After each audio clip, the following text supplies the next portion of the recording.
नमस्कार विद्यार्थियों, आप सभी का स्वागत है पीएसपी के इस डिजिटल प्लेटफॉर्म पर।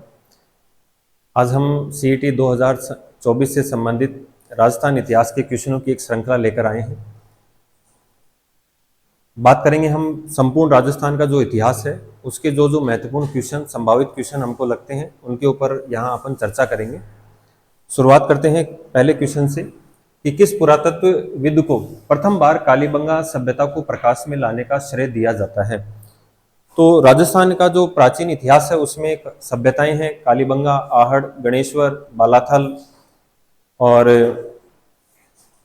आहड़, गणेश्वर, कांतली, बालाथल और कालीबंगा सभ्यता, जिसमें कालीबंगा सभ्यता जो हनुमानगढ़ जिले में है। इसकी अगर हम बात करें कि कालीबंगा सभ्यता को सबसे पहले प्रकाश में लाने का श्रेय किसको दिया जाता है, तो यहाँ पर राइट आंसर होगा अमलानंद घोष, या जिसे हम ए घोष के नाम से भी जानते हैं। 1952 में कालीबंगा सभ्यता को ये प्रकाश में लेकर आए थे। सेकंड क्वेश्चन, कालीबंगा से हड़प्पा पूर्व की सभ्यता से मिलते जुलते अवशेष पाकिस्तान के किस स्थान पर मिले हैं, तो ये केवल ध्यान रखना कोट डीजी नामक स्थान पर मिले हैं। तीसरा क्वेश्चन, कालीबंगा का उत्खनन कार्य किसके नेतृत्व में निष्पादित हुआ था, तो ये दो व्यक्ति थे, ब्रजवासी लाल और बीके थापड़। तो यहाँ पर ये बीबी लाल और बीके थापड़, इन दो के द्वारा कालीबंगा सभ्यता को प्रकाश में लाने का श्रेय दिया गया था। स्थान पूछ ले तो कालीबंगा सभ्यता हनुमानगढ़ जिले में घग्गर नदी के किनारे, या जैसे बालाथल सभ्यता है, बालाथल सभ्यता वल्लभनगर तहसील उदयपुर से। नेक्स्ट अपन बात करें कि दोहरी रक्षा प्राचीर के साक्ष्य राजस्थान के किस सभ्यता से प्राप्त हुए हैं, तो देखिए ये भी क्वेश्चन है, ये कालीबंगा सभ्यता से संबंधित है कि जो दोहरी रक्षा प्राचीर मिली है, या हम कहें इस सभ्यता दो भागों में मिली है, एक भाग दुर्गीकृत है और एक भाग अदुर्गीकृत है, जो प्राचीन और एक बाद में बसा है। और सबसे महत्वपूर्ण जो कालीबंगा का एक क्वेश्चन पूछा जाता है, कितने स्तरों पर उत्खनन हुआ है, तो हमें यह ध्यान रखना है इसका उत्खनन 5 स्तरों पर हुआ है। नेक्स्ट, प्राचीन काल में निम्नलिखित में से किस स्थान को ताम्रवर्ती नगरी कहा जाता है, ये समझने लायक क्वेश्चन है। यहाँ दो क्वेश्चन बनते हैं, एक तो ताम्रवर्ती नगरी और एक सभ्यता और है जिसे राजस्थान में ताम्र जननी सभ्यता, जिसे ताम्र जननी सभ्यता के नाम से जाना जाता है। तो यहाँ पर तो ताम्रवर्ती नगरी के नाम से है, तो यहाँ पर तो जो राइट आंसर है वो आहड़ सभ्यता हो जाएगा। लेकिन अगर क्वेश्चन पूछ ले ताम्र जननी सभ्यता के नाम से किसको जाना जाता है, तो कांतली नदी के किनारे एक सभ्यता विकसित हुई है, गणेश्वर, गणेश्वर सभ्यता। वर्तमान में इस क्वेश्चन को भी ध्यान रखना, नीम का थाना, राजस्थान का जो नया जिला बना है नीम का थाना, इस जिले में गणेश्वर सभ्यता है। तो देखिए ये नेक्स्ट क्वेश्चन यही है, गणेश्वर सभ्यता का विकास किस नदी के किनारे हुआ है, तो गणेश्वर सभ्यता का जो विकास हुआ है वो कातली या काटली नदी के किनारे हुआ है। आगे चलते हैं। नेक्स्ट क्वेश्चन, निम्नलिखित संस्कृति में से किसे बनास संस्कृति के नाम से जाना जाता है। बहुत महत्वपूर्ण क्वेश्चन, सेकंड ग्रेड एग्जाम में, ये अध्यापक भर्ती परीक्षा में ये पूछा गया था कि बनास संस्कृति, क्योंकि देखो हम कहीं पर पढ़ते भी नहीं है कि बनास सभ्यता या बनास संस्कृति ऐसा कुछ भी है, लेकिन कक्षा में जब हम बात करते हैं कि एक नदी थी आयड़, आयड़ नदी उदय सागर झील में गिरती है, और उदय सागर झील में गिरने के बाद इसका नाम पड़ जाता है बेड़च नदी, और बेड़च नदी आगे जाकर बनास में मिल जाती है, और बनास में मिलने के कारण इस आयड़ नदी के किनारे एक सभ्यता विकसित हुई थी जिसका नाम था आहड़ सभ्यता या आहड़ संस्कृति। इसीलिए आहड़ संस्कृति को किस नाम से, या आहड़ सभ्यता को किस नाम से, बनास संस्कृति के नाम से जाना जाता है। ये आहड़ सभ्यता को किस अन्य नाम से जाना जाता है, तो आहड़पुर, अगजपुर, आघाटपुर, प्राचीन नाम किस नाम से, आघाटपुर के नाम से जाना जाता है। धूलकोट कहां स्थित है, तो ये भी आहड़ सभ्यता से संबंधित ही क्वेश्चन है कि धूलकोट कहां पर स्थित है, तो धूलकोट आहड़ सभ्यता, या क्वेश्चन पूछता है आहड़ सभ्यता का प्राचीन नाम क्या है, तो इसे धूलकोट, या हम एक नाम और ध्यान रखने हैं, इसको मृतकों का टीला, मृतकों का टीला, क्योंकि आहड़ सभ्यता के 8 बार बसने और 8 बार उजड़ने के प्रमाण हमें मिले हैं। नेक्स्ट क्वेश्चन, दो मुंह का चूल्हा वह बहुत प्रकार के बर्तन, या हम कहें चूल्हों पर हथेलियों के निशान, या 6 चूल्हे एक साथ मिले हैं, संयुक्त परिवार प्रणाली थी, ग्रामीण सभ्यता थी, तो ये कहां से प्राप्त हुए हैं, सिलबट्टा, ध्यान रखना, सिलबट्टा जो गांवों में मिर्च पीसने के काम आता है, सिलबट्टा राजस्थानी भाषा का शब्द है। तो ये कौन सी सभ्यता है, ये भी आहड़ सभ्यता। निम्नलिखित में से किस राजपूत शासक ने विजय कटकातु की उपाधि धारण की थी? तो मेवाड़ के शासक थे महाराणा राज सिंह, इनके द्वारा विजय कटकातु की उपाधि धारण की गई थी और औरंगजेब के प्रमुख विद्रोहियों में से एक थे। और इस समय जो इनका शासन काल था वो 1652 से 1680 का रहा था। महाराणा राज सिंह का जो शासन काल था वो 1652 से लेकर 1680 तक का रहा था। राजसमंद झील के निर्माता भी थे। 17वीं शताब्दी के सिसोदिया राठौड़ गठबंधन में मेवाड़ का शासक कौन था? तो अगर हम इतिहास की बात करें, यहां मारवाड़ के शासक जसवंत सिंह, उनकी मृत्यु के बाद उनका पुत्र अजीत सिंह, इनके साथ दुर्गादास राठौड़ महाराणा राज सिंह के पास शरण लेते हैं और इसी को कहा गया था सिसोदिया राठौड़ गठबंधन। और ये किसके समय हुआ था? मेवाड़ का शासक कौन था? तो महाराणा राज सिंह। महाराणा प्रताप के सौतेले भाई को अकबर ने जहाजपुर की जागीर प्रदान की थी। तो अकबर का जो सौतेला भाई था वो कौन था? जगमाल, जिसको महाराणा उदय सिंह ने रानी के प्रभाव में आकर, भटियानी रानी के प्रभाव में आकर उत्तराधिकारी घोषित कर दिया था। लेकिन मेवाड़ी सरदारों के विरोध के कारण इनको मेवाड़ छोड़ना पड़ा, अकबर की शरण में चले गए और अकबर ने इन्हें आंधी और जहाजपुर की जागीर प्रदान की। आंधी प्लस जहाजपुर। नेक्स्ट, महाराणा राज सिंह ने मारवाड़ के किस शासक को मुगलों के विरुद्ध आश्रय दिया? तो ये भी अपन ने बात की थी कि जो सिसोदिया गठबंधन है ये मारवाड़ के शासक अजीत सिंह और मेवाड़ के शासक महाराणा राज सिंह और मारवाड़ का जो अणबिंद्या मोती है दुर्गादास राठौड़, ये साथ में थे। किसे महाराणा प्रताप का पथ प्रदर्शक कहा जाता है? यहां हम बात करें कि मारवाड़ का भूला बिसरा राजा, मारवाड़ का प्रताप या महाराणा प्रताप का पथ प्रदर्शक, यानी कि जो कार्य महाराणा प्रताप ने किए थे वो कार्य उनसे पहले किसके द्वारा किए गए थे? तो ये कार्य जो किए गए थे वो रावचंद्र सेन, जिसे मारवाड़ का प्रताप या भूला बिसरा राजा, क्योंकि जो ख्याति महाराणा प्रताप को प्राप्त हुई थी वो रावचंद्र सेन को प्राप्त नहीं हुई थी। राजस्थान के निम्नलिखित शासकों में से किसे 1576 में चंद्रसेन के दमन हेतु भेजा गया? तो यहां ध्यान रखना है, यहां मारवाड़ के जो शासक हैं, क्योंकि इधर तो मेवाड़ में 1572 में महाराणा उदय सिंह की मृत्यु हो जाती है और महाराणा प्रताप शासक बन जाते हैं। तो महाराणा प्रताप तो अकबर की किसी प्रकार से अधीनता स्वीकार भी नहीं करते हैं। अपन बात भी करते हैं कि 4 दूत भेजे थे, जलाल खां, मानसिंह, भगवंत दास, टोडरमल, चारों दूत असफल रहे थे।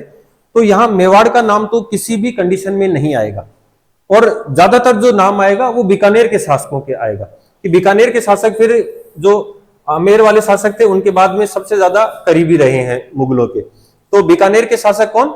राज सिंह। बाकी ये इन्होंने नागौर दरबार में अधीनता स्वीकार कर ली थी जैसलमेर के हरराज ने। ये फरचंद की उपाधि दी थी मानसिंह को। और मेड़ता के शासक जयमल तो खुद लड़ते हुए मारे जाते हैं अकबर के विरुद्ध उदय सिंह की तरफ से। 1574 में चंद्रसेन के विद्रोही होने पर अकबर ने उसे दंड देने के लिए किसे भेजा? तो ये वही क्वेश्चन है, बीकानेर के शासक कौन? राय सिंह के द्वारा। बीकानेर के शासक कौन थे? राय सिंह के द्वारा। नेक्स्ट, महाराणा प्रताप से संबंधित अगला क्वेश्चन कि महाराणा प्रताप जब अकबर के विरुद्ध संघर्ष कर रहे थे, कुंभलगढ़ दुर्ग इनसे छीन लिया गया था, उसके बाद जो इन्होंने जंगलों में रहना स्टार्ट किया और 1582 में जो दिवेर का युद्ध हुआ, जो महाराणा प्रताप की विजय की शुरुआत मानी जाती है, इसके बाद इन्होंने अपनी राजधानी बनाई चावंड को। और राजधानी चावंड कब बनाई गई? 1585 ईस्वी में, 1855। सन 1576 के युद्ध में अकबर ने उदयपुर का प्रशासक किसको नियुक्त किया? तो सीधी सी बात है, जिसको विद्रोह को दबाने के लिए भेजेगा उसी को प्रशासक नियुक्त किया। तो बीकानेर के शासक, सॉरी ये उदयपुर का है, यहाँ पर उदयपुर का प्रशासक किसको नियुक्त किया? उदयपुर का जो प्रशासक था ये आमेर के जगन्नाथ कछावा को, ध्यान रखना, आमेर के जगन्नाथ कछावा को उदयपुर का प्रशासक नियुक्त किया था। और इधर हम बात करें जो बीकानेर का जो राय सिंह था, बीकानेर के राय सिंह को जोधपुर का प्रशासक बनाया था चंद्रसेन के विरुद्ध। तो थोड़ा सा ध्यान रखना क्वेश्चन में कि अकबर ने उदयपुर का प्रशासक किसको बनाया है? तो उदयपुर का जो प्रशासक है वो आमेर के जगन्नाथ कछावा को बनाया है। निम्नलिखित में से कौन सा साक्ष्य हल्दी घाटी के युद्ध में महाराणा प्रताप को विजयी मानता है? देखिए, अब तो लगभग सभी, वैसे तो इस युद्ध को अनिर्णायक कहा गया है क्योंकि महाराणा प्रताप को अकबर बंदी बनाने में असफल रहा था। तो कुछ इतिहासकार यूं मानते हैं कि महाराणा प्रताप की एक तरीके से ये विजय हुई थी। तो इस विजय का जो साक्ष्य है वो किस किस में माना गया है? तो देखिए, यहाँ ऑप्शन में बात करें, राज प्रशस्ति भी सही है, राज प्रकाश और जगदीश मंदिर प्रशस्ति, तो ये सब भी सही है। तो इस आंसर का जो राइट हो जाएगा, इस क्वेश्चन का राइट आंसर क्या हो जाएगा? ये सभी। नेक्स्ट, हल्दी घाटी के युद्ध में, हल्दी घाटी के युद्ध को निम्न में से किस विद्वान ने खमनोर का युद्ध कहा है? तो देखिए ये अलग अलग वर्डिंग काम में ली गई है। जैसे किसी ने खमनोर का युद्ध कहा है, किसी ने इसको गोगुंदा का युद्ध कहा है, और किसी ने इसको मेवाड़ की थर्मोपल्ली। तो थर्मोपल्ली तो ध्यान रखना कर्नल जेम्स टोड ने कहा है, कर्नल जेम्स टोड ने इसे मेवाड़ की थर्मोपल्ली कहा है। और वहीं अगर अपन बात करें गोगुंदा का युद्ध, तो बदायूनी ने इसे गोगुंदा का युद्ध कहा है। और अपने जो क्वेश्चन का राइट आंसर है वो अबुल फजल, अबुल फजल इसे क्या कहते हैं? गोगुंदा का युद्ध कहते हैं। अबुल फजल इसे क्या कहते हैं? खमनोर का युद्ध। गोगुंदा का युद्ध किसने कहा है? बदायूनी ने। और कर्नल जेम्स टोड ने इसे मेवाड़ की क्या कहा है? थर्मोपल्ली। हल्दी घाटी के युद्ध में महाराणा प्रताप की रक्षा किसने की थी? देखिए जब हम इतिहास पढ़ते हैं तो हम बात करते हैं कि झालाओं ने 7 पीढ़ी तक मेवाड़ के शासकों की रक्षा की है। जब सांगा भी युद्ध में थे उस समय भी झालाओं ने राजमुकुट धारण किया। और इधर हल्दी घाटी के युद्ध की भी अगर बात करें तो झालाओं ने राजमुकुट धारण किया। तो ये झाला कौन थे? झाला बिदा। हल्दी घाटी में महाराणा प्रताप का भील सेना का कमांडर, तो ये सब सर्वविदित है, महाराणा पूंजा। और जब मेवाड़ का झंडा देखते हैं तो उसमें एक तरफ महाराणा प्रताप और एक तरफ जो भील खड़ा है वो पूंजा भील खड़ा है। नेक्स्ट देखिए, महाराणा प्रताप के हाथी का क्या नाम था? तो ये रिट में पूछा गया था, महाराणा प्रताप के हाथी का क्या नाम था? और उसमें पहला ऑप्शन चेतक था। तो वहां हाथी नहीं दिखाई दिया, वहां लोगों को घोड़ा दिखा चेतक, और चेतक पे सबने टिक कर दिया। तो क्वेश्चन को समझते हुए अपने को आंसर लिखना है कि महाराणा प्रताप के हाथी का क्या नाम था? तो महाराणा प्रताप के जो हाथी का नाम था वो राम प्रसाद था। जेम्स टोड ने निम्न में से किस युद्ध को मेवाड़ के इतिहास का मैराथन, अभी अपन ने बात की थी मेवाड़ की थर्मोपल्ली, तो वो तो हल्दी घाटी युद्ध को कहा है। और यहां पर अगर अपन बात करें मेवाड़ का मैराथन किसको कहा गया है, तो दिवेर को। किसको कहा गया है? दिवेर के युद्ध को कहा गया है। सीटी की दृष्टि से थोड़ा इंपॉर्टेंट भी हो जाता है दिवेर का युद्ध, क्योंकि अभी जो दिवेर स्मृति दिवस मनाया भी जा रहा है, जो ये अभी सप्ताह चल रहा है, ये दिवेर स्मृति दिवस के रूप में चल रहा है। नेक्स्ट क्वेश्चन, मेवाड़ के महाराणा राज सिंह के द्वारा किस राजकुमारी के साथ विवाह करने के कारण औरंगजेब उनसे नाराज हो गया था? तो देखिए बहुत इजी क्वेश्चन है कि जो चारुमती थी किशनगढ़ की, इससे औरंगजेब विवाह करना चाहता था। तो चारुमती ने महाराणा राज सिंह को अपने हिंदू धर्म की रक्षा हेतु पत्र लिखा, और फिर राज सिंह इनसे क्या करते हैं? विवाह करते हैं। यही का अगर हम एक वाक्य की बात करें तो महाराणा राज सिंह ने औरंगजेब को जो रोकने की जिम्मेदारी थी वो सलूम्बर को, ठिकानेदार को सौंपी थी, रतन सिंह चुड़ावत को। और आपने हाड़ी रानी का नाम भी सुना होगा जिन्होंने अपना सर काटकर दे दिया था। नेक्स्ट क्वेश्चन, राजस्थान के इतिहास में हिंदूपत किस शासक को कहा जाता है? तो ये भी बहुत इजी क्वेश्चन है। हिंदूपत सैनिक भग्नावेश, शरीर पर 80 घाव थे, वो किसके थे? महाराणा सांगा के।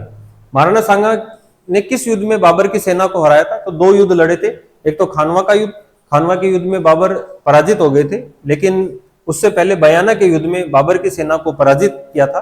और बाबर की सेना को इतना भयंकर पराजित किया कि एक बार तो सैनिकों ने युद्ध लड़ने से मना कर दिया। उन्होंने सीधी बात कही कि राजपूतों के साथ युद्ध लड़ना अपने प्राणों का सीधी सी बलिदान या स्वयं को मौत के कुएं में धकेलने के बराबर है।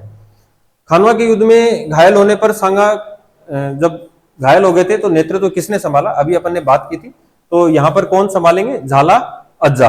ये जो शक्ति सिंह है ये महाराणा प्रताप के भाई थे, जो मुगलों की सेना महाराणा प्रताप का जब पीछा कर रही थी तो उससे ये रक्षा करते हैं। नेक्स्ट क्वेश्चन की बात करें अपन खानवा का युद्ध, तो खानवा का युद्ध अभी अपन ने बात की 1527 ईस्वी में हुआ था, जिसमें महाराणा सांगा की पराजय हुई थी और बाबर ने भारत में इससे पहले पानीपत के युद्ध में स्थापित कर दिया था अपना साम्राज्य, और यहां पर पूर्ण रूप से अधिकार कर लिया था 1527 ईस्वी खानवा के युद्ध में। 1572-73 ईस्वी में जोधपुर किसको सुपुर्द किया गया? तो भी अपन ने बात की थी, जहां पर अपन ने उदयपुर की बात की थी, उसी समय इस क्वेश्चन की मैंने चर्चा की थी वहां, कि उस समय उदयपुर तो सौंपा गया था आमेर के शासक को, और ये बीकानेर के शासक राय सिंह को सौंपा गया। 1574 ईस्वी में अकबर की सेना के अधिकार के बाद जोधपुर का प्रशासक किसे नियुक्त किया गया? तो ये वही क्वेश्चन है, बीकानेर के शासक राय सिंह को क्या किया गया? जोधपुर का प्रशासक नियुक्त किया गया। चंद्रसेन से संबंधित एक और क्वेश्चन, मारवाड़ के चंद्रसेन ने मुगलों से संघर्ष के लिए किस स्थान पर सेना को संगठित किया? ये भी पहाड़ों में अपना जीवन व्यतीत कर रहे थे और इनके द्वारा जो भाद्र जून की पहाड़ियां हैं यहाँ पर शरण ली गई और यहाँ पर सेना को संगठित किया गया। मारवाड़ का भोला बिसरा, अभी अपन ने चर्चा की थी पिछले क्वेश्चन में, किसको कहा जाता है? राव चंद्रसेन को। चंद्रसेन अपने राज्य की आम जनता में अलोकप्रिय हो गए थे, क्योंकि देखो इनके द्वारा एक तो जनता पर कर बढ़ा दिए गए थे और महाजन वर्ग के साथ इन्होंने क्या कर दी थी? धन की लूट प्रारंभ कर दी थी। तो जिससे जनता क्या हो गई थी? परेशान हो गई थी। जनता स्वयं भी वो कहते हैं कि इनसे छुटकारा पाना चाहती थी। इनके द्वारा क्या कर दिए गए? कर बढ़ा दिए गए, महाजन वर्ग को लूटा गया। नेक्स्ट क्वेश्चन, अकबर की शाही सेना ने किसके नेतृत्व में जोधपुर कब्जा किया? तो ये थोड़ा सा क्वेश्चन को हमें समझना है कि शाही सेना का, एक तो बीकानेर के राय सिंह को तो इसने अधिकार सौंपा था। यहां पर अपन बात करें कि किसके नेतृत्व में जोधपुर का कब्जा हुआ, तो सेना जो भेजी थी वो हुसैन कुली खां के नेतृत्व में भेजी थी। नेक्स्ट, मेवाड़ एवं मारवाड़ की संयुक्त सेनाएं मुगलों के द्वारा कहां पर पराजित की गई? देखिए बहुत अलग हटके क्वेश्चन है। मेवाड़ एवं मारवाड़ की संयुक्त सेनाएं मुगलों के द्वारा कहां पराजित की गई? तो ये ध्यान रखना है, देवारी नामक स्थान पर 1680 ईस्वी में, जब महाराणा राज सिंह मेवाड़ के शासक हुआ करते थे, तब की बात है ये।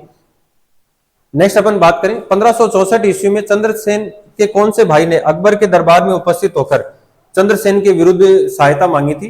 तो देखो चंद्रसेन दो भाइयों को पीछे छोड़ते हुए शासक बने थे, राम और उदय सिंह। तो राम गए थे दरबार के अंदर और अकबर से उन्होंने सहायता मांगी थी। फिर इसके बाद उदय सिंह गए और उदय सिंह को मोटा राजा की उपाधि प्रदान की गई। तो मोटा राजा के नाम से कौन प्रसिद्ध हुए थे? उदय सिंह प्रसिद्ध हुए थे, मारवाड़ के शासक उदय सिंह। बीकानेर की ओर चलते हैं कि बीकानेर के शासक राय सिंह का शासनकाल रहा। तो बीकानेर के शासक राय सिंह का जो शासनकाल था 1574 से 1612 ईस्वी में, दक्षिण भारत में फिर 1612 ईस्वी में इनका देहांत हो गया था। बीकानेर का कौन सा शासक अकबर और जहांगीर दोनों की सेना में रहा या दोनों के समकालीन रहा? तो इसका आंसर भी क्या हो जाएगा? राय सिंह। राव राय सिंह को या बीकानेर के शासक राय सिंह को राजपुताने का कर्ण कहा गया। तो ये किसके द्वारा कहा गया? मुंशी देवी प्रसाद के द्वारा। मुंशी देवी प्रसाद के द्वारा इन्हें राजपुताने का कर्ण कहा गया। आपको कमेंट के माध्यम से बताना है कि कलयुग का कर्ण, बिठू सुजा द्वारा बीकानेर के एक शासक को कलयुग का कर्ण कहा गया, तो ये कौन था कलयुग का कर्ण? ये आप लोग कमेंट के माध्यम से बताएंगे। नेक्स्ट, अकबर द्वारा निम्नलिखित में से किस शासक को शमशाबाद और नूरपुर की जागीर एवं राय की उपाधि दी थी? तो ये तो सीधा सा इसका जो आंसर है वो बीकानेर का राय सिंह है। इनको राय की उपाधि दी गई थी और शमशाबाद और नूरपुर की इनको जागीर दी गई। बीकानेर मानसिंह को बिहार का सूबेदार किस वर्ष नियुक्त किया गया था? तो 1587 में इनको बिहार का सूबेदार नियुक्त किया गया था। ये डायरेक्ट फैक्ट वाली क्वेश्चन है कि इनको बिहार का सूबेदार किस वर्ष नियुक्त किया गया? तो 1587 में। जहांगीर ने बादशाह बनने के बाद किसके मनसब में कमी कर दी थी? तो देखो जहांगीर जो नजदीक रहे जहांगीर के, वो बीकानेर वाले शासक रहे और आमेर वाले शासक थे वो अकबर के नजदीक रहे। तो इन्होंने क्या कर दी? मिर्जा राजा मान सिंह की जो उपाधि है वो मनसब कम कर दिया था इनके लिए। नेक्स्ट, मेवाड़ के महाराणा प्रताप के विरुद्ध अंतिम मुगल आक्रमण का नेतृत्व। तो देखो अगर हम बात करें, ये सभी महाराणा प्रताप के विरुद्ध जाते हैं। जैसे शुरुआत में 4 शिष्टमंडल, जलाल खां, मानसिंह, भगवंत दास और टोडरमल, ये चारों गए। इसके बाद ये भगवंत दास ये तो अपने चरण में थे ही, फिर शाहबाज खां, अब्दुल रहीम खान ने खाना, और जो सबसे अंतिम सैन्य अभियान था वो जगन्नाथ कछावा के नेतृत्व में भेजा गया, लेकिन रास्ते में ही इनकी मृत्यु हो जाती है और ये अभियान भी असफल हो जाता है। नेक्स्ट क्वेश्चन, निम्नलिखित में से किस राजपूत मनसबदार को अकबर ने फरचंद? तो हमें एक चीज यहां समझनी कि फरचंद क्या है। फरचंद का अर्थ होता है दत्तक पुत्र। फरचंद का अर्थ होता है दत्तक पुत्र। तो अकबर ने किसको? मान सिंह को फरचंद की क्या दी थी? उपाधि दी थी। नेक्स्ट, महाराजा मान सिंह की मृत्यु कहां हुई थी? तो महाराजा मान सिंह की मृत्यु दक्षिण भारत या हम कहें महाराष्ट्र में इनकी मृत्यु हो गई थी। नेक्स्ट, अकबर ने सर्वोच्च मनसब 7,000 किस राजपूत शासक को दिया था? तो वैसे तो आप लोग सब जानते ही हैं कि मिर्जा अजीज कोका एक तो, और अपने राजपूत शासकों में अगर इसकी बात करें तो ये मानसिंह को इन्होंने 7,000 का मनसबदार बनाया था। तो नेक्स्ट क्वेश्चन भी उसी से संबंधित। अकबर ने मानसिंह को 7,000 जात व 6,000 सवार का मनसब बनाया था। तो ये कब बनाया था? ये बनाया था 1605 ईस्वी में। इनके द्वारा कब? 7,000 का 1605 ईस्वी में। अकबर के संरक्षण में मानसिंह द्वारा अपना प्रथम सैन्य अभियान किसके विरुद्ध गया? तो ये सुरजनहाड़ा, रणथंभौर के जो शासक थे सुरजनहाड़ा, इसके विरुद्ध इन्होंने पहला, या क्वेश्चन पूछता है कि अपना सैन्य अभियान या स्वतंत्र सैन्य अभियान जो रणथंभौर के शासक के विरुद्ध किया था। ये क्वेश्चन वापस यहां रिपीट है कि सम्राट अकबर ने 7,000 का मनसब एवं फरचंद की उपाधि किसे प्रदान की थी? तो ये मानसिंह को ही प्रदान की थी। निम्नलिखित में से कौन सा शासक निम्नलिखित में से कौन आमेर के शासक मानसिंह प्रथम के संरक्षण में था? तो ये कवि नरोत्तम कवि या कवि नरोत्तम इनके संरक्षण में थे। किस इतिहासकार ने चौहानों को ब्राह्मण वंश से उत्पन्न माना है? तो ब्राह्मणों की जो उत्पत्ति के संबंध में अलग अलग मत अपन ने पढ़े भी थे कि कुछ इन्हें सूर्यवंशी कहते हैं, कुछ इन्हें चंद्रवंशी कहते हैं, किसी ने अग्निकुंडीय सिद्धांत दिया था। तो अलग अलग सिद्धांत थे। इनमें से एक सिद्धांत था ब्राह्मण वंश का। तो ब्राह्मण वंश का कौन मानता है? Doctor D R Bhandarkar. यहां अपन अगर एक बात करें तो इन्हें वत्स गोत्रीय ब्राह्मण, इन्हें क्या कहा गया है? वत्स गोत्रीय ब्राह्मण भी कहा गया है, और बिजोलिया शिलालेख में यह बात लिखी हुई है। नेक्स्ट, अजमेर नगर की स्थापना से पहले अजमेर के चौहानों की राजधानी कौन सी थी? तो देखो, अगर चौहानों की अपन बात करें तो चौहान वंश की जो स्थापना है वो 551 ईस्वी में वासुदेव चौहान सपादलक्ष, या जिसे हम कहते हैं सांबर, के आसपास की थी, और अहि छत्रपुर को इनके द्वारा राजधानी बनाया गया था। तो यहां पर सीधी सी बात है, इसका राइट आंसर क्या हो जाएगा? सांबर। पृथ्वीराज चौहान तृतीय का समकालीन चंदेल शासक कौन था? तो ये चंदेल शासक तो परमर्दी देव चंदेल, आला और उदल, दो इनके सेनापति थे, और महोबा के युद्ध में 1182 ईस्वी में इनको पराजित करता है। अजमेर नगर का संस्थापक कौन था? तो अजमेर नगर का जो संस्थापक था वो अजयराज। अजमेर नगर का संस्थापक कौन था? अजयराज था। 1113 ईस्वी में इनके द्वारा अजमेर की स्थापना हुई। तो नेक्स्ट क्वेश्चन, अजमेर नगर की स्थापना कब हुई है? तो 1113 ईस्वी में। 1113 ईस्वी में अजमेर की स्थापना हुई। किस चौहान शासक ने शाकंभरी के स्थान पर अजमेर को राजधानी बनाया? तो ये अजमेर को अभी अपन बात कर रहे हैं, अजमेर की स्थापना अजयराज ने की, और इनके द्वारा ही अजमेर को राजधानी बनाया गया। तो राइट आंसर क्या हो जाएगा? अजयराज। कवि बांधव कटिबंधु की उपाधि किस चौहान शासक को प्रदान की जाती है? तो ये विक्रयराज चतुर्थ, जिनके द्वारा हरि के लिए नाटक लिखा गया, विद्वानों को आश्रयदाता थे, स्वयं कवि थे। कटिबंधु के नाम से निम्नलिखित में से कौन सा राजा प्रसिद्ध था? तो ये कौन सा राजा प्रसिद्ध था? विग्रहराज चतुर्थ। कवि चंद्रबरदाई का अन्य नाम क्या था? तो देखो, कवि चंद्रबरदाई, जिनके द्वारा पृथ्वीराज रासो ग्रंथ लिखा गया, जिसकी एक उक्ति भी पूछी जाती है, 4 बांस 24 गज अंगुल अष्ट प्रमाण, ता ऊपर बैठे सुल्तान, मत चुकर चौहान। तो ये जो थे लाहौर के निवासी थे, पृथ्वी भट्ट वल्लादी, और इनका जो ग्रंथ था उसको पूरा करने का जो काम था वो इनके पुत्र जलहन के द्वारा किया गया था। नेक्स्ट, कर्पूरी देवी किस राजपूत शासक की माता थी? तो ये ध्यान रखना, पृथ्वीराज चौहान की माता थी कर्पूरी देवी। और एक चीज और ध्यान रखना यहाँ पर कि क्वेश्चन पूछता है कि अजमेर के चौहानों का स्वर्ण काल किसका शासन रहा?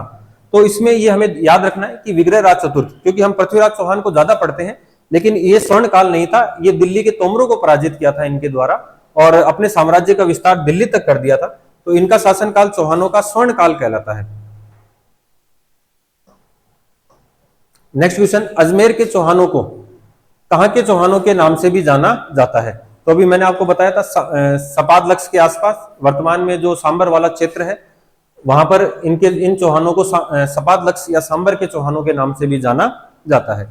कौन पृथ्वीराज चौहान तृतीय का दरबारी विद्वान नहीं था? देखो, ध्यान रखना है, क्या क्वेश्चन पूछा है? नहीं था। तो कौन नहीं था? तो विद्यापति गौड़ था, वागीश्वर, जनार्दन, विश्वरूप, ये सभी थे। कौन नहीं था? सारंगधर नहीं था। दरबारी विद्वान कौन नहीं था? सारंगधर नहीं था। नेक्स्ट, अजमेर के किस चौहान शासक ने शासक बनने के लिए अपने पिता की हत्या कर दी? तो देखो, जो हत्या हुई थी वो किसकी हुई थी? अर्णोराज की। और हत्या किसके द्वारा की गई थी? जगदेव के द्वारा। हत्या किसके द्वारा की गई? जगदेव के द्वारा की गई थी। नेक्स्ट क्वेश्चन, पृथ्वीराज चौहान तृतीय का पृथ्वीराज चौहान तृतीय का समकालीन चालुक्य शासक कौन था? पृथ्वीराज चौहान तृतीय के समकालीन चालुक्य शासक कौन था? तो ये ध्यान रखना, ये था भीमदेव द्वितीय, जिनके बीच में गुजरात की जो राजकुमारी थी इच्छिनी देवी, इनको लेकर संघर्ष हुआ था। फिर समझौता भी हो गया था और पृथ्वीराज चौहान ने इच्छिनी देवी के साथ विवाह भी कर लिया था। नेक्स्ट, अजमेर के चौहान राजा जिसने अजमेर में संस्कृत महाविद्यालय का निर्माण करवाया, तो संस्कृत पाठशाला का निर्माण विग्रहराज, जिसे आप जानते ही हैं कि बाद में कुतुबुद्दीन द्वारा तोड़ दिया गया और 2.5 दिन के झोपड़े के रूप में उसको परिवर्तित कर दिया। निम्नलिखित में से कौन सोमेश्वर के इतिहास का स्रोत है? तो देखिए, सोमेश्वर जो पृथ्वीराज चौहान के पिता थे, इनका एक बिजोलिया शिलालेख भी है और एक ग्रंथ पृथ्वीराज चौहान के समय लिखा गया पृथ्वीराज विजय जयानक द्वारा, जिसमें ध्यान रखना तराइन के युद्ध का उल्लेख नहीं है। तो इस युद्ध में इस ग्रंथ में हमें सोमेश्वर के इतिहास की क्या मिलती है? जानकारी मिलती है। नेक्स्ट ग्रंथ, नेक्स्ट क्वेश्चन अजमेर के चौहानों से संबंधित, कि जो ललित विग्रहराज ग्रंथ है जिस सोमदेव के द्वारा लिखा गया था, वो ग्रंथ के रचयिता किस चौहान शासक के दरबार में थे? तो ये चौहान शासक विग्रहराज चतुर्थ, या जिसे हम विसल देव कहते हैं, इनके दरबार में थे। एक दरबारी विद्वान और थे नरपति नालय, जिनके द्वारा विसल देव रासो नामक ग्रंथ लिखा गया।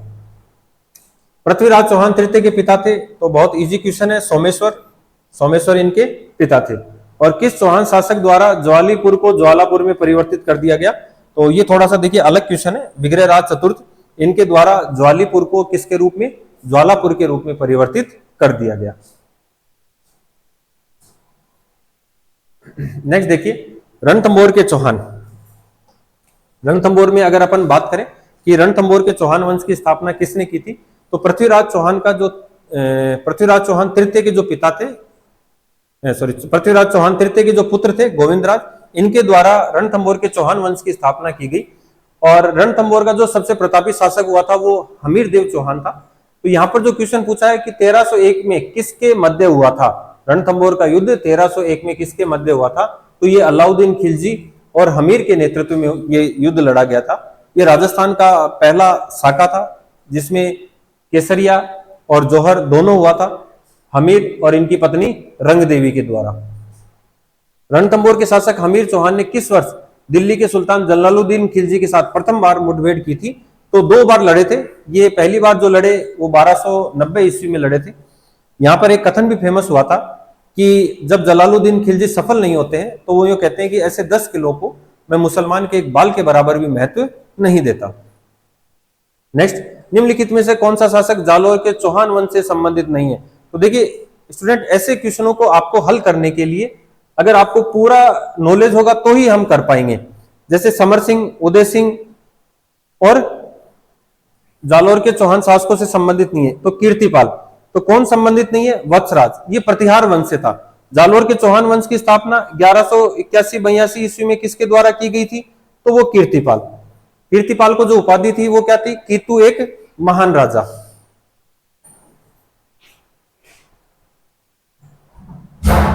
नेक्स्ट, अलाउद्दीन का सेनापति, अलाउद्दीन का सेना नायक जो रणथंभौर अभियान के दौरान मारा गया था। तो देखो, ये नुसरत खां और उलुग खां दोनों आए थे, लेकिन यहां पर मारा कौन गया था ये पूछा गया है। तो ये ध्यान रखना, इधर तो नुसरत खां मारा गया था। अगर आपसे पूछ ले कि हमीर का सेनापति कौन सा था, तो वो नाम याद रखना है भीम सिंह। ये भीम सिंह और धर्म सिंह दोनों आए थे। अलाउद्दीन खिलजी ने सिवाना के किले को जीतकर इसका क्या नाम रख दिया? बहुत इजी क्वेश्चन है। सिवाना के किले का नाम जीतकर क्या कर दिया? खैराबाद कर दिया। निम्नलिखित में से कौन सा युग्म जिसमें दुर्ग और अलाउद्दीन खिलजी के आक्रमण के समय सुमेलित नहीं है? तो ध्यान रखना, क्या पूछा है? क्या नहीं है? सुमेलित नहीं है। तो जालोर का शासक कानड़देव, सिवाना का शासक कौन था? सातलदेव या राव शीतलदेव। रणथंभौर का हमीरदेव चौहान और चित्तौड़ का रतन सिंह। तो राइट आंसर क्या हो जाएगा? सिवाना का शासक कौन? मालदेव। हमीर ने सुल्तान अलाउद्दीन खिलजी के किस विद्रोही को, हमीर ने सुल्तान अलाउद्दीन खिलजी के किस विद्रोही सेनापति को रणथंभौर दुर्ग में शरण दे रखी थी? तो देखिए ये बहुत इजी क्वेश्चन है। ये कौन था? मीर मोहम्मद शाह और केहबरू, 2 व्यक्ति थे, मीर मोहम्मद शाह और केहबरू। इन दोनों को किसने शरण दे रखी थी? रणथंभौर के शासक हमीर ने। अगर हम इतिहास की बात करें तो गुजरात विजय से लौटती हुई सेना का जालोर के निकट झगड़ा हो जाता है और उस झगड़े के अंदर मोहम्मद शाह और केबरू जो धन होता है उसको लूटकर अमीर की शरण में चले जाते हैं। कुछ इतिहासकार यो भी कहते हैं कि मोहम्मद शाह और अलाउद्दीन की जो पत्नी थी चिमना बेगम, इनके मध्य प्रेम प्रसंग हो गया था, जिसके कारण ये लोग अलाउद्दीन को मारने का षड्यंत्र करते हैं। इसकी जानकारी अलाउद्दीन को हो जाती है, तो इस वजह से ये भागकर हमीर की शरण में पहुंच जाते हैं। हमीर शरणागत की रक्षा का वचन देता है और यहाँ पर एक बात भी प्रचलित होती है कि सिंह सवन सतपुरुष वचन कदली फलत एक बार तिरिया तेल हमीर हट चढ़े ना दूजी बार। और अपन पढ़ते भी हैं इतिहास में कि हमीर क्यों प्रसिद्ध हुआ था, तो हमीर अपने हट के कारण, या इसे हटी हमीर कहा जाता है। या हम एक बात करें यहाँ पर कि हमीर ने अपने जीवन काल में 17 युद्ध लड़े और 16 युद्धों में विजयी रहा था।